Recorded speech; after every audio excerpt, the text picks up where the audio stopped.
We now look forward to hearing from Alex Bwan.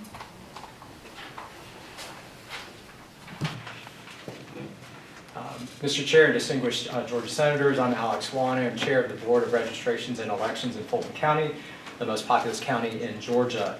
And I appear before you today to express my opposition and dire concerns about the provisions in the bill before you.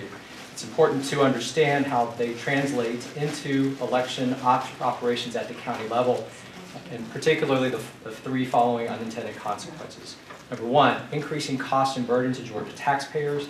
Increasing requirements without accompanying resources means funds have to be diverted away from running elections with integrity. New provisions around ID verification for absentee ballots, requiring staff to work without stopping to process ballots which are very different for small counties versus large counties, are simply unfunded mandates.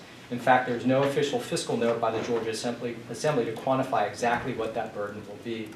And eliminating access to valuable grants and resources that we in Fulton and 42 other counties in the state strategically deployed to protect election security and protect Georgia voters during the pandemic will ultimately force counties to simply choose between reducing access to the ballot or raise taxes.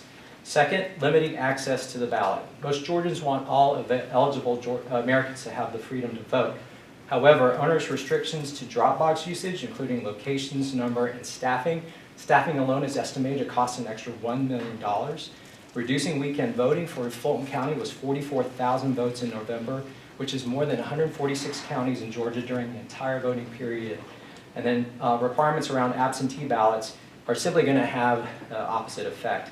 And I have to talk about mobile voting units, which were only utilized in Fulton, which means this provision is directed clearly at us. This is a non-issue. We utilize this very successful strategy to enhance our elections and meet the needs of 20,000 Fulton voters in 2 elections. The end result is simply going to be longer lines on election days across the state. And finally, the third consequence is disregarding the needs of the voters in each community. The provision to take over county boards of elections flies in the face of the principle of local control. Counties, communities, neighborhoods, and precincts are different, and each has unique needs requiring unique approaches that local boards best understand.